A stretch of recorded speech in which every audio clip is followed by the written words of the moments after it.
The defeat of the 68th chapter was a blow to the Sons of Horus's pride, but not the end of their ambitions.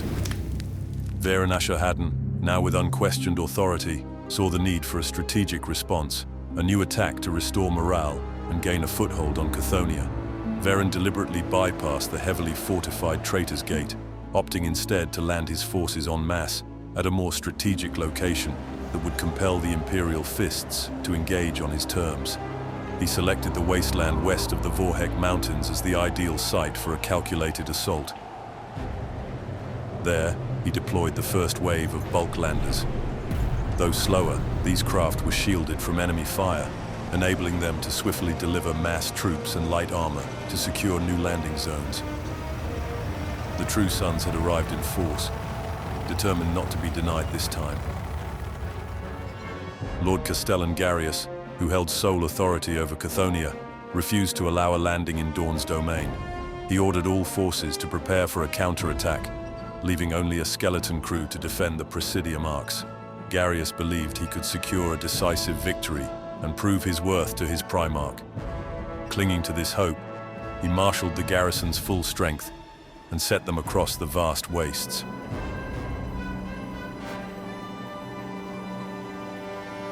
Alpha Legion scouts discovered that Garius had ordered his tank regiments to move at flank speed during the night, much sooner than Varen had anticipated. With few options left, Varen gathered his own armor and infantry to face Garius's counterattack.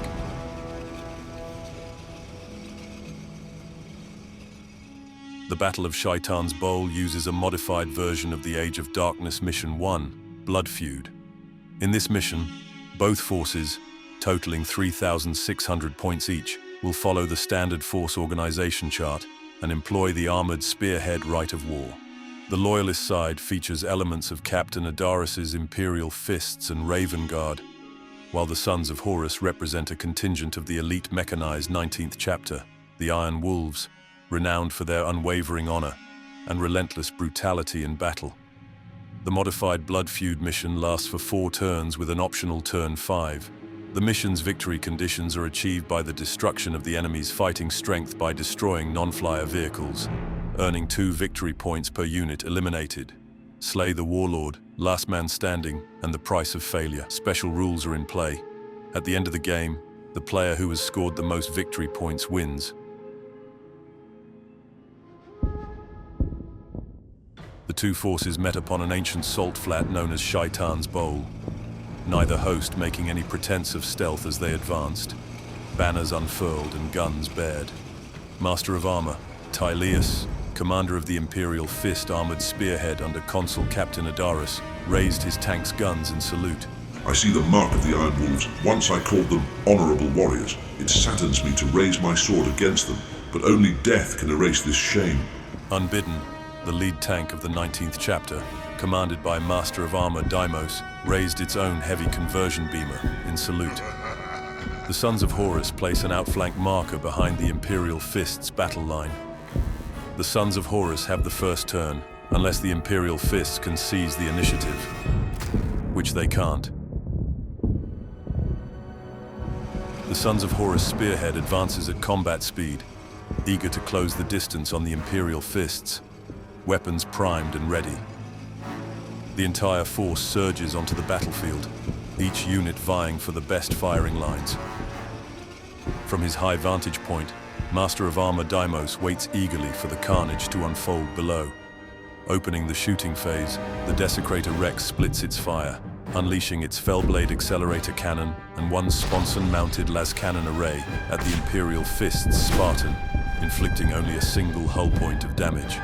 The second las cannon array fires at the Raven Guard's Land Raider Proteus, stripping another single hull point. Squad Gerardin's Land Raider Proteus, with only one Gravis las cannon in line of sight, fires at the Raven Guard Land Raider, but fails to penetrate its armor. Decurion Lanius Idrius commands his Predator tank squadron to fire upon the Imperial Fist's Vindicators, destroying one tank and immobilizing another, leaving it reduced to a single hull point. The Saber Strike tank squadron locks onto Tyleus's command tank, dealing 2 hull points of damage and sending a shock pulse through the Master of Armor. Squad Kaltos' Land Raider Phobos piles in and fires both Gravis las cannons at Tyleus, but the attack leaves him unscathed. The Iron Wolves Kratos squadron unleashes their turret-mounted melter blast guns at the Imperial Fist Spartan, but the attack fails to cause any damage. Seizing a teachable moment from the Iron Wolves' failed attack, Master of Armor Deimos fires his heavy conversion beamer into the Spartan. The shot punches through its armor, triggering a massive explosion that not only strips a hull point from the nearby Raven Guard Rhino, but also kills 2 members of Terminator Squad Victus in the blast.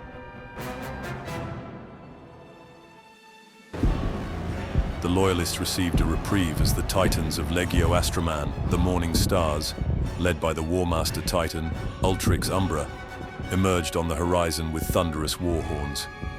The Titans' initial salvos shattered entire tank squadrons as they crested the horizon. Leading the Loyalist assault, Shadow Captain Cry and his tactical support squad drive their Land Raider at full speed toward the Sons of Horus battle line. Tactical Squad Solak disembarks from their immobilized Rhino, and Squad Victus moves forward, while the rest of the Imperial Fist armored spearhead advances at combat speed, ready to confront the Sons of Horus and exact their revenge.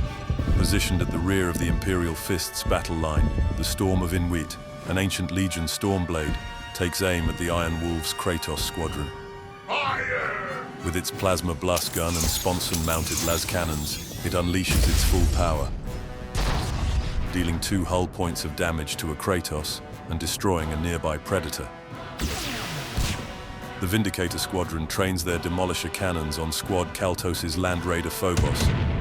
The first shot scatters wide, but the second strikes true, stripping a hull point from the tank. Still dazed from the concussion, Master of Armor Tyleus instinctively targets the Saber tank squadron and snap fires his entire arsenal. His accelerator autocannon strikes first, taking a hull point, followed by a lucky las cannon shot that inflicts a second. As dawn rose over Shaitan's bowl, the battle continued in a hellish landscape of burning tanks and dead bodies, used as cover by the living. It was a slaughter ground, its only purpose to grind up men and machines, a necessity of war that Cadre Captain Varen detested. Only Mordecai of the Word-Bearers reveled in its brutal excess. The Titans of Legio Astroman, facing no opposition, unleashed devastation upon the traitors, while the Imperial Fists pressed on with their relentless assault. Predator support tank Torgan fires a single las cannon shot at the Land Raider Phobos, but fails to penetrate its heavy armor. Predator Squad Polino locks onto the Saber strike tanks, unleashing their Predator autocannons and wrecking 2 Sabers. The final tank is obliterated by a volley from their las cannon sponsons. Tactical Squad Alentar's Land Raider Proteus pivots to engage Squad Kaltos' Land Raider Phobos, firing its Gravis las cannons. The barrage lands a single penetrating hit, obliterating the Phobos' left sponson. Tactical Squad Vadius' Land Raider Proteus unleashes its full arsenal into the Iron Wolves squadron, destroying the damaged Kratos and stripping a hull point from the remaining one. Shadow Captain Cry's Land Raider fires upon Squad Jeradan's Proteus, dealing a hull point of damage.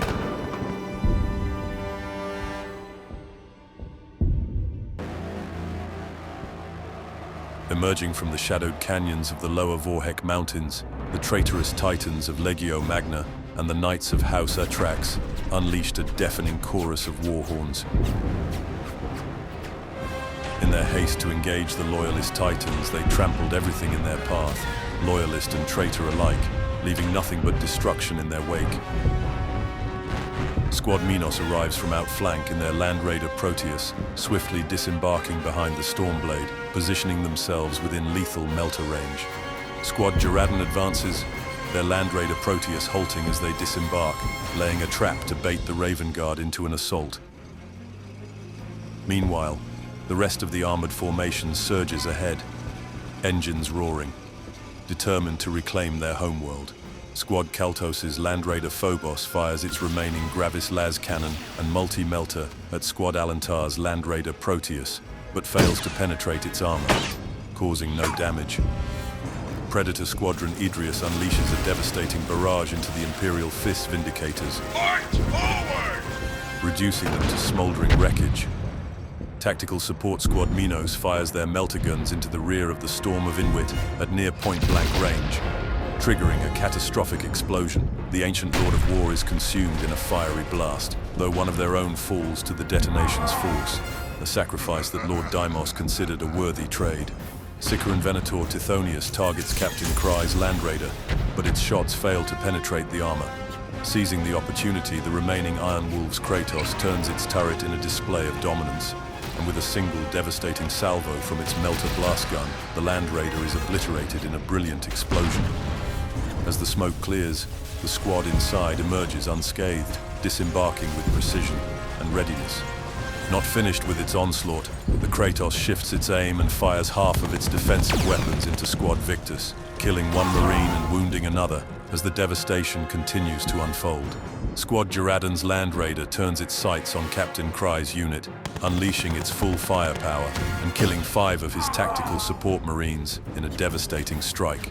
Squad Jaradan follows up with their bolt guns, wiping out the rest of the squad and leaving Captain Kry standing alone amidst the aftermath. The Desecrator Rex divides its firepower with ruthless precision. One las cannon array targets the Raven Guard Rhino, another locks onto the adjacent Imperial Fist's Land Raider, while its Fellblade Accelerator cannon lines up on Master of Armor Tyleus. The devastating attack wrecks the Raven Guard Rhino and destroys the Land Raider's hull-mounted twin-linked las cannons. The Fellblade Accelerator cannon strikes Tyleus, stripping a hull point and leaving him stunned from the impact. Behind enemy lines, Squad Minos' Land Raider Explorator fires its Gravis las cannon into the rear of Squad Alantar's Land Raider, destroying its right sponson. With machine spirit-guided precision, it immediately shifts focus, targeting and destroying Squad Vadius' Land Raider in a swift follow-up strike. Sensing the tide of battle shifting in his favor, Master of Armor Deimos turns his heavy conversion beamer on tactical Squad Solak. Despite his imprecise aim, the devastating fire vaporizes 3 Marines, bringing the Sons of Horus' turn 2 to a brutal close.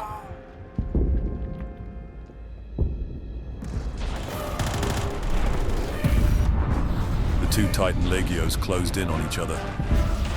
Outnumbered 2 to 1, the Titans of the Legio Astroman fell into a phalanx and advanced with all guns firing, the Princeps Signores voxing the support troops at his feet.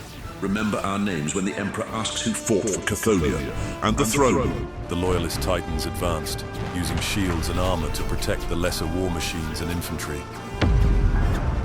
Squad Alantar's battered Land Raider pushes forward, supported by Predator tank squadrons Torgan and Polino.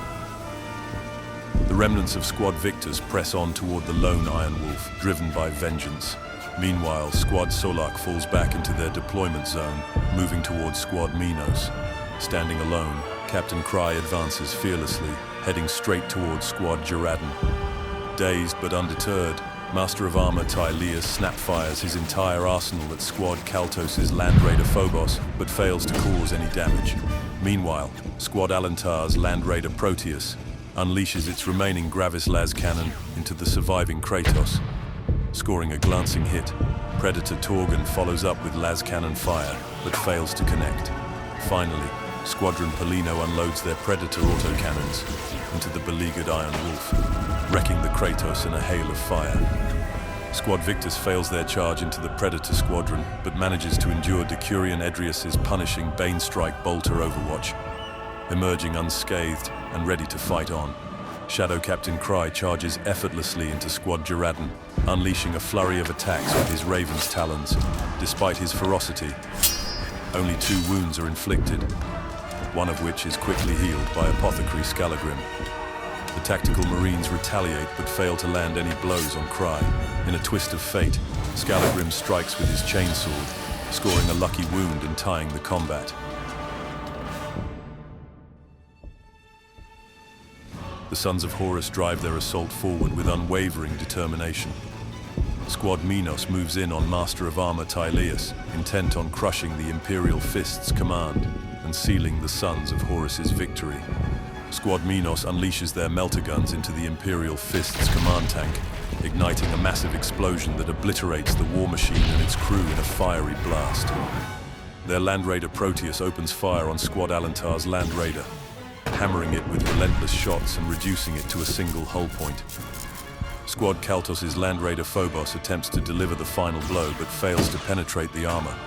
Seizing the moment, the Desecrator Rex fires its Fellblade Accelerator cannon, finishing the job and destroying the target with a thunderous explosion.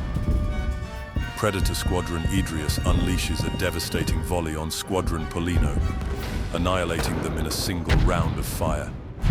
Perched on the hill, Deimos observed as the Loyalists began their retreat. Unable to resist the opportunity, he fired his conversion beamer into the disordered Raven Guard, adding to the chaos as they fell back. Shadow Captain Cry continues his fierce combat with Squad Jaradan, delivering a formidable 4 wounds. Yet again, Apothecary Scalagrim's quick reflexes save 2 of these blows. The tactical Marines are unable to hit Cry, and although Scalagrim lands a strike, it fails to penetrate Cry's Artificer armor. The Sons of Horus are routed and cut down as they fall back, while Cry consolidates and vanishes into the shadows. The traitors unleashed fury on the leading Legio Astroman Titans, who absorbed the onslaught while the second rank counterattacked. Despite the traitors' superior numbers, each fallen Titan weakened their strength. The Morning Stars fought bravely, extracting a heavy toll from the traitors, even as their own Titans burned and fell. As the Titans of the Morning Stars fought their final battle, the remaining Loyalist tanks and infantry withdrew, saving what they could of their strength for the battles yet to come. As they fell back, the intensity of distant explosions and bright flares signaled each Titan's fall, marking another glorious martyr in the war. Last to die was the Ultrix Umbra. Surrounded by a dozen lesser Titans, the mighty Loyalist war machine was picked apart, a bear devoured by wolves,